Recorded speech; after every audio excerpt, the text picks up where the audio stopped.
"You're not going to believe this," Marcus Steele said, staring at the screen with a mix of awe and dread. His office, typically a bastion of order, was cluttered with maps and screens displaying a plethora of data. The quiet hum of the ventilation system was the only sound in the otherwise silent room. "What is it, Marcus?" Elara Kane looked up from her own array of screens, her eyes reflecting the blue light of her monitors. A ship," he managed to articulate, pointing to the screen. "A massive one. And it's not ours." Elara's eyes widened as she took in the image. The colossal, alien vessel hung in the sky like a silent sentinel, casting a shadow over the earth below. It was unlike anything she had ever seen, a monolithic structure that seemed to defy physics with its very existence. "It's beautiful," she murmured, the sheer scale of the object leaving her momentarily speechless. Marcus nodded, his expression grim. And terrifying." The two of them stood in the heart of Earth's most advanced space defense facility, a place where the brightest minds in engineering and military strategy converged to protect humanity's interests in the cosmos. But now, faced with the reality of an extraterrestrial presence, they felt utterly outmatched. The tension grew palpable as they studied the data flowing in. The ship remained stationary, an enigma in the sky, yet the very fact of its presence was a declaration of war. Or so it seemed. Elara tapped her fingers against the console, her mind racing. "We need to know what it's made of, how it operates, what its capabilities are." Marcus nodded again, his gaze never leaving the screen. "And we need to figure out how to stop it before it decides to make its intentions known." The room was suddenly filled with a soft beep, alerting them to an incoming transmission. Both of them turned to the speaker, expecting the voice of a panicked commander or a frantic scientist. Instead, a calm, almost soothing, voice filled the room. It was not human, and yet it spoke in perfect, unaccented English. "Greetings, inhabitants of Earth. We come in peace." The words sent a shiver down Elara's spine. Marcus reached for the intercom. "Get everyone to the briefing room. Now." The calmness of the voice was chilling in its own right, a stark contrast to the chaos they knew was about to unfold. The weight of the world rested on their shoulders as they moved swiftly down the corridor, their footsteps echoing in the emptiness. The briefing room was a bustle of activity, faces tight with tension and eyes wide with fear. As the door closed behind them, the silence grew. Marcus took a deep breath, his hand hovering over the play button of the recording device. "Let's hear what they have to say," he murmured, and with a single press, the alien's message played again, the first words of an interstellar conversation that would change the course of human history forever. The room was a tableau of anticipation, each person leaning in as the alien voice continued. It spoke of a peaceful mission, of an advanced civilization seeking to share knowledge and foster unity across the galaxy. But the words were too perfect, too rehearsed, and the underlying menace in their lack of urgency was not lost on the seasoned military officers and scientists. Elara's mind was a whirlwind of questions. What kind of knowledge could they offer? What did they want in return? She glanced at Marcus, his jaw set firm, his eyes unblinking as he listened to the message.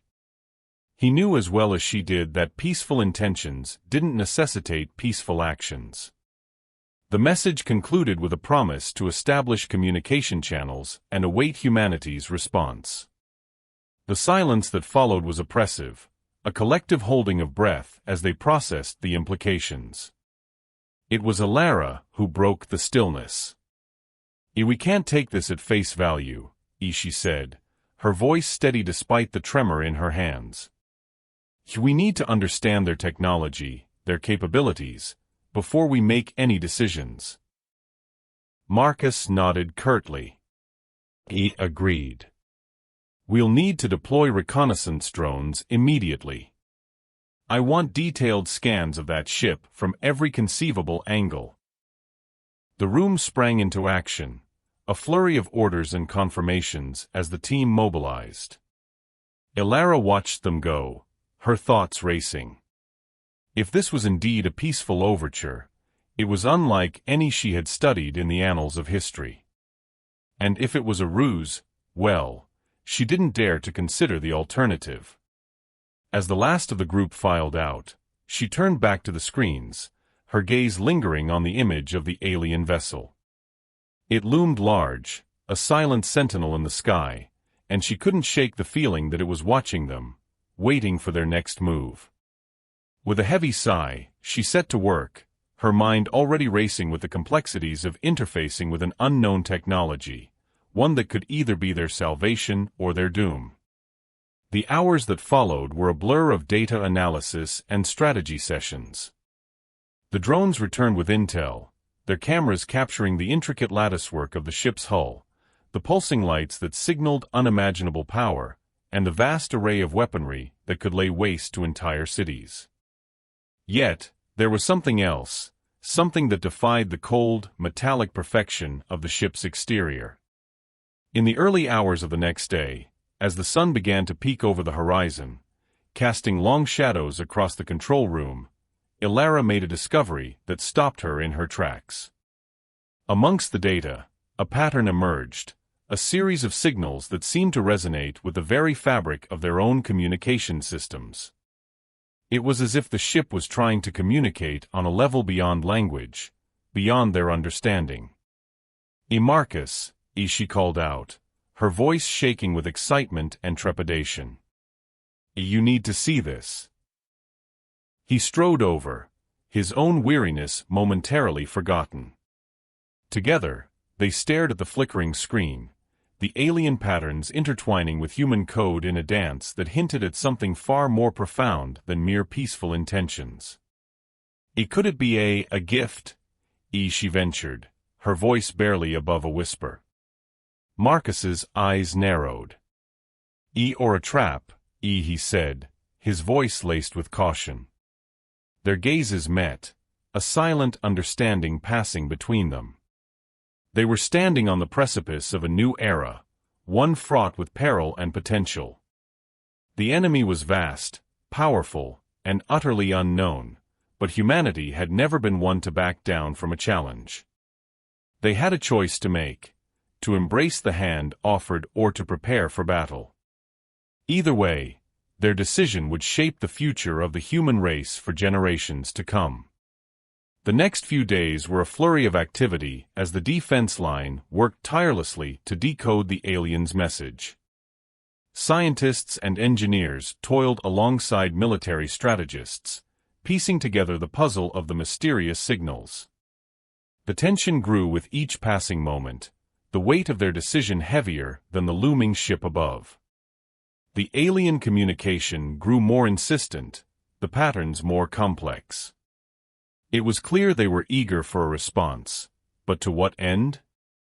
Marcus and Elara found themselves locked in a fierce debate, each presenting their theories to a room of equally divided opinions. Finally, with a sense of dread coiling in his stomach, Marcus made a decision. We need to be ready for anything, he announced to the room. Prepare the defenses for a full-scale assault. We can't take the risk. Elara nodded, though her eyes revealed her reservations. But we must also keep trying to communicate, she insisted. We can't rule out the possibility of peaceful intentions. Marcus agreed, though his thoughts were elsewhere. In his heart, he knew that peace was a luxury they might not be able to afford. The enemy was vast and powerful, and their patience was waning. As the sun set on the third day, the alien ship began to move. The earth trembled beneath its gravitational pull, a warning shot across humanity's bow. The message was clear: They would not wait indefinitely. Elara and Marcus stood side by side, watching the monitors as the ship descended closer to the planet's surface. They had done all they could to prepare, but now it was time to act. Marcus gave the order, and the Earth's defense systems sprang to life. Missiles streaked through the sky, a fiery dance of steel and determination. The alien ship remained unfazed, its shields absorbing the onslaught with ease. In that moment, Elara realized that this might be the end of their world. But she also knew that it was not the end of their story. Humanity had faced extinction before and had always found a way to adapt, to survive. They had to believe that they could do it again.